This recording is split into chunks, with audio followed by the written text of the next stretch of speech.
Hello and welcome. This is Kevin, also known as AWOL, and I'm back with another video today of me making a bracelet. This time it's pattern 89436, and if you're interested in the Kumi, that is 1683. It's a little hard to tell what the Kumi pattern is, I have to admit, when you look at these pictures, because of the fact that we're using variegated string. It makes the colors change up, and it's a little harder to tell what the pattern was supposed to be, but still it's an interesting look to it. I really did like it, so in case you're interested, I added that along. Speaking of variegated string, this string, kind of overall looking at it, it seemed like it was rather dark, so I went with a light color to pair with it to kind of give the contrast.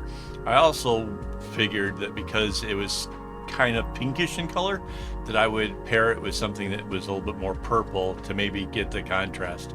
But I have to admit, there are some areas where it was very pink and very light colored against another very light color, so the contrast isn't that great. But then again, I am trying to imagine what it would have looked like if I had gone with something darker, and because there are large areas that are darker, that also might not have worked as well. So that's kind of where we are. It was kind of hit or miss as to how this one went. It is a very beginner friendly pattern that I did not do in the beginner friendly way. And how I figure this out is, to me, a beginner's pattern just uses the right and left knots. That's it. And you quite feasibly could do that with this particular bracelet pattern. However, because I'm using variegated strings, and because I want to not have sudden breaks of like the colors clashing between a very dark and a very light, making it really obvious where the strings had changed over, I would use the zigzag knots in order to stretch out a string in a particular direction or a particular place. One of those is the little bump out where it kind of comes in as like a notch, like right there, or in the diamond, coming across and then coming back in, so that way those two strings made up the entire part of the diamond. And there was a lot of little choices like that being done in order to try to make it look a little bit better. Now, does it work all the time? No. There's the second diamond coming up. There's one side of it is obviously very, very dark, and the right side of it is rather light. So you can't really control what's going to happen when it comes to variegated strings. It's just going to kind of go where it goes. But wherever I did have control, wherever I thought that I could make it a little bit more interesting, I definitely used that to my advantage and changed directions and did things to sort of make it a little bit better than it might have been. And kind of much of the latter half of this bracelet, it kind of does work, but you can see right here, right? The dark going off to the left, the light going to the right. It's obvious those are two different strings going about. When it comes to the lighter color, the purple that goes around, you don't get that kind of direction. It's a solid. It doesn't, you just see a diamond form. You don't see how the diamond formed. And that's why some patterns are really better for the variegated floss than others. Typically speaking, you don't want two variegated strings to come into contact with each other when possible. But if you have to, this one's not bad. There's not a whole lot of it, and the pattern itself was pretty nice. In fact, it actually took me just 1 hour to make this bracelet, which I thought was a little bit funny because it doesn't really have a lot of doing a segment at a time, right? You can't just, but yet you kind of can. There's like, you work on the little side to the left, the little side on the right, and then do the middle, and it just kind of comes together. I was actually surprised. I really honestly did not expect it to go nearly as quickly as it did. But that was cool. That was definitely cool. As far as the color usage, the strings were pretty even going through it. There wasn't a decided like one string got used incredibly more than the others, and that might have had to do with the fact that I kept changing directions of strings.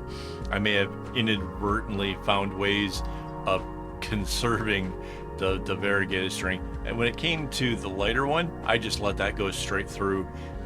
Just do the easy method, don't try anything fancy. But with the variegated, I was constantly looking for how to maybe get the colors to merge together a little bit better and to look nice. So, you know, I don't know quite what might have improved it or whatever for that, but and you can kind of maybe see it in the video, like see me changing the direction, you know. I don't know. It just worked out really well. So I guess I really need to say on that. Yeah, definitely a pretty pattern. Definitely went kind of quick, and it's nice because once again, I think there's a real possibility that if you were going to just do this pattern and you don't go through the trouble like I do of actually centering things and finding out how long you want it, I think that could have you coming into this one, you'd either have to like make it a little bit longer or shorter than you intended, because for me there's a couple rows outside of the diamond at the beginning and end that balance it perfectly. I don't know that that's necessarily how anybody would have recommended it getting started. So yeah, I definitely recommend it. I also like the way my patterns look. Like I can see the overall design of what it's doing when it's on my graph paper. I can't really do that when I'm looking at the pattern online. Plus, it's really hard to like, because it kind of breaks off and you have to imagine that it just flips. It makes it kind of difficult to look at it and say, okay, I'm at this bottom row, what's coming up from the top row? It's a little bit harder. My templates are out there. You can plug in whatever it is you're trying to make. Make your life easier on yourself. Try it out. I honestly believe that my templates make making a friendship bracelet easier, and gives you ideas on how you can definitely kind of segment knot your way through it to make it go a little bit faster, and center things so that way it's nice and symmetrical and stuff. There's a lot of good reasons for trying it out, and you could try using the pattern that I put up on my website. If you're doing a different string, it might come out a little bit smaller, but you know, maybe you can kind of work out how to make that work for you. I don't know. But yeah, it's available.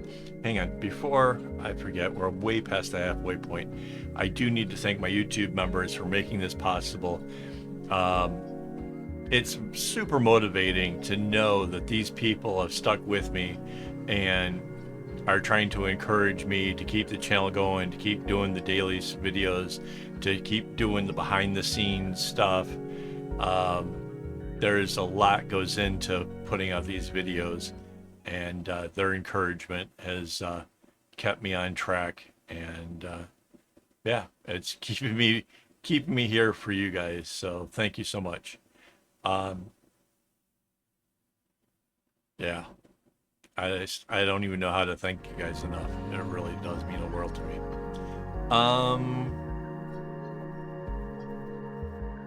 Oh, because it's variegated. If this was solid colors, I wouldn't be able to tell you which loop I'm on. But because it's variegated, I recognize that very dark purple over there on the right hand side, and that just means that there's just another diamond to go. So yeah, we are pretty close to the end of this bracelet. let me know your thoughts in the comments. If you guys like it, if you don't, if there's things you want me to try to make, let me know. Once I get done with this variegated project where I'm trying to use up everything from the sampler that I got, once I get through that, I really don't have an idea what to do next. So your idea might help guide the channel in a way that we try some new things. So yeah, that could be cool. I mean, I don't know, as long as it's not alpha. I had a couple requests asking about alpha patterns. I don't do alpha patterns. They kind of feel like cheating, because you can put a dot anywhere you want to. You don't have to like premeditate out a whole design and how to shift strings and stuff.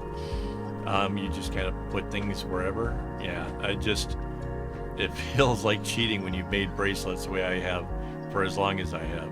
So that one's sort of not there. I did do an alpha bag once. If you haven't seen that video, you should check it out. That turned out really super cool. Really was proud of that one. Pretty sure I sold it already. But that was a really cool bag that turned out. It looked a bit like Legos blocks all kind of stuck together randomly. So yeah, just give you an idea of what you might find by looking up that video.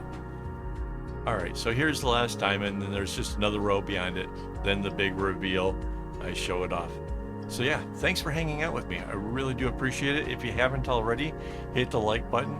And yeah, as always, don't get your strings in a bunch.